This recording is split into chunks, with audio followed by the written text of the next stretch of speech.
You are looking at a superliner, a 63,000-ton ship endowed with all the facilities and style that today's passengers expect from the world's most experienced cruise company.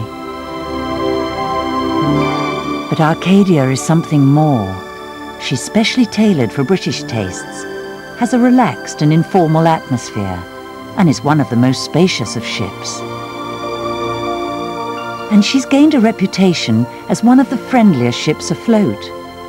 Named after the mythical land of perpetual happiness, you'll soon see why Arcadia is a firm favourite, particularly with first-time passengers. So come and explore her for yourself as we take a personal tour, deck by deck. We start in the garden court on Peninsula Deck. We're at the foot of Arcadia's gracious main staircase, which sweeps up through the spectacular central atrium. Passengers board on Peninsula Deck, so this is their first dramatic impression of the ship. With the dance floor below, it's a unique mix of grandeur and intimacy. Practicality, too, as the reception desk is on one side of the garden court. Opposite, on the port side, is Tiffany's, where the bubble and hiss of the cappuccino machine recreates the unmistakable atmosphere of an Italian coffee shop. Next door is the tours office, whose friendly staff will book you onto the organised trips ashore. They'll help you choose them too. Moving aft, the Festival Theatre is in fact an intimate boutique cinema showing the latest movies. Up to Deck 6 now, Elora Deck, and the Mayfair Court, which is on the next level of the atrium. Here's one of the elegant rooms which so appeal to British passengers, the Art Deco Century Bar, a specially commissioned £25,000 bronze entitled England sets the style, along with deep carpets and wood panelling. Mayfair is a clothes boutique and convenience store combined, selling both fashion items and the kind of essentials like toiletries that you might run out of. And so to Promenade Deck, which with the show lounge, tax-free shops, bar, casino and restaurant is the ship's very own West End. Deck 7 on Arcadia is where it's at. The Palladium is Arcadia's 750-seat show lounge, the only one in the P&O Cruises fleet with an upper circle. It's like a big Las Vegas-style lounge where every performance, be it variety, cabaret, revue or musical, is brought right into the audience. Knightsbridge Court spells luxury shopping. Crown Jewels does indeed sell jewellery, not to mention Montblanc pens, Lalique glass and Cartier watches, all tax-free. Treasure Chest has more blue-chip brands in glass and porcelain. The photo shop is where you can take your pick of the pictures the ship's photographers take at all the social events. Redolent of the great ocean liners of yore, the indoor promenade is furnished with occasional tables. Trumps is the card room, where the bridge tournaments and whist drives take place. Bridge experts lecture here, to the apparent acclaim of more pieces from the ship's art collection. Across the ship, on the port side, is the Monte Carlo Club. If you're feeling lucky, this is the place to be. There are slot machines at one end of the room and gaming tables at the other, blackjack, poker and roulette. The Oval maintains a tradition. In the old days, P&O ships carried the English cricket teams to Australia, and the walls of Arcadia's Oval Bar are steeped in cricket memorabilia. It has the atmosphere of a good old Victorian pub. Aft of the Oval, the sumptuous Pacific Restaurant, one of the most distinctive dining rooms afloat, with its richly coloured carpet, fruitwood panelling, and Maori war canoe on the wall. But the decor and immaculate table settings are merely a stage for the appearance of the most important ingredient, Arcadia's food. The exquisite presentation of P&O's master chefs is exhibited in an amazing array of dishes, every one as succulent on the palate as it is spectacular on the plate. There are old familiar favourites, as well as new combinations of flavours, all prepared in the galley from the fresh produce stored in the ship's larders. Arcadia has its own cellar too. The selection of wines, red, rosé and white, New World and Old, is certainly extensive, but far from expensive. You'd be more than happy if you ever found similar prices on a wine list at home. Every night there's a choice of 6 courses at dinner. Most people would call that a banquet, but then on Arcadia, everyone lives like a king. Or queen. Let's leave the promenade deck now and move up again to deck 8, Divana deck, and the upper circle of the Palladium Theatre. Imagine the atmosphere when this place is packed. From the clamour of showbiz to the calm of the library. Besides the books, there's a selection of CD-ROMs and the screens to view them. That's quite a store of knowledge. The Canberra Room, another quiet area, is across the ship on the port side. It's decorated with mementos of the famous old liner, a fine model among them. Deck 8 ends in a tranquil terrace.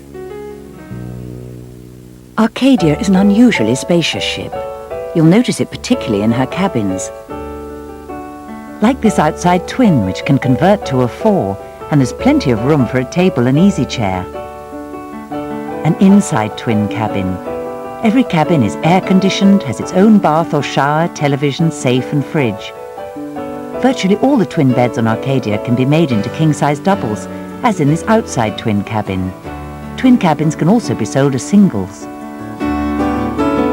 You can have either twin or king-size beds in the mini-suites, plus the extra sitting area, and that most coveted luxury, a private balcony.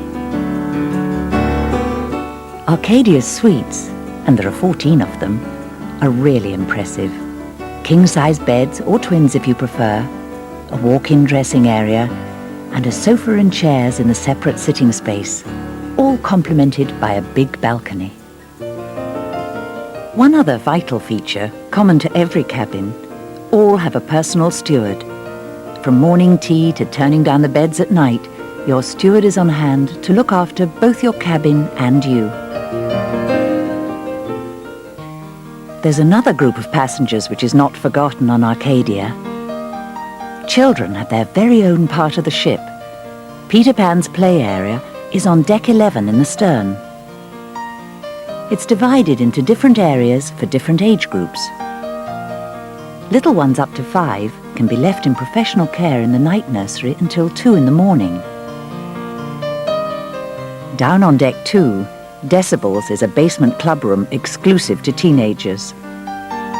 Oasis on the same level is the ship's health spa, comprising a beauty salon where besides hairdressing, therapists offer the latest beauty treatments, including biotechnology, ionotherapy for cellulite, and aromatherapy. Arcadia's expansive gym is next door. Here, a personal trainer will conduct individual assessments.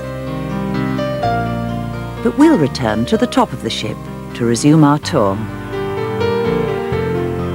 Deck 12 brings us to the state-of-the-art navigation bridge. As on the other P&O Cruises ships, Arcadia's offices are British. If the bridge is where the work's done, the rest of Deck 12 is strictly for relaxing. This is Lido Deck. Al Fresco is the pizzeria. It's open every day. Pizza margaritas are always on the menu, as well as a choice of 2 different pizzas of the day, all freshly baked and accompanied by a glass of wine if you wish. Sundays across the way is a cocktail bar, come ice cream parlour. Even a mixture of the two if you're old enough. All cruise ships have swimming pools. Arcadia's split-level crystal pool takes the idea 2 steps further. It has a waterfall, And in the upper level, you can swim up to the splash bar and have a cooling drink without ever leaving the water. Cheers. The Riviera pool is the quieter of the two swimming areas.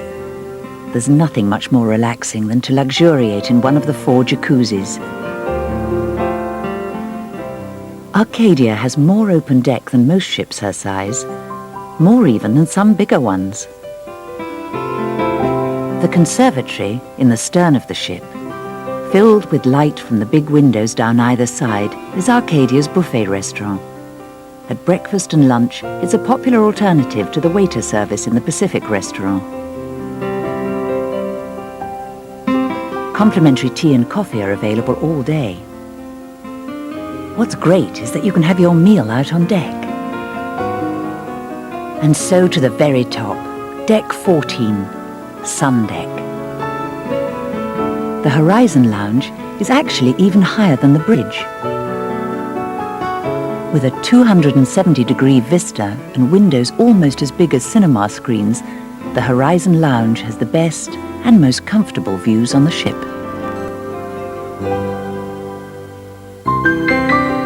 But the views are only the half of it. It's one of the most romantic spots for a pre-dinner drink. And later, much later, the dance floor comes into its own. Up on Sun Deck, you'll again be struck by Arcadia's spaciousness. So there's room to find your favourite bit of deck, to stretch out with a book or snooze. Room to perfect that demon cover drive. Room to swing a club. Ultimately, though, a ship is people. People who take pride. People who care. People who command. People whose profession is service, whose nature is to welcome. People who want you to have the holiday only they and Arcadia can provide. Arcadia's people add the fizz. All you have to do is enjoy it. Every marvelous moment of it. Enjoy the style. Enjoy the intimacy. Enjoy the food. Enjoy the exhilaration of Arcadia. Enjoy yourselves. Arcadia is a superliner bringing a bit of Britain to the high seas and P&O's perfectionism to the world of cruising. Superliner, super cruises. Of course, Arcadia is only part of the P&O Cruises fleet. Classic Oriana, the epitome of the modern cruising tradition. Intimate little Victoria, the liner which thinks she's a yacht. And stylish Aurora, the latest addition to the fleet, which combines British sophistication with international chic. 4 ships, 4 personalities, 1 dedication to P&O quality. The only way to cruise.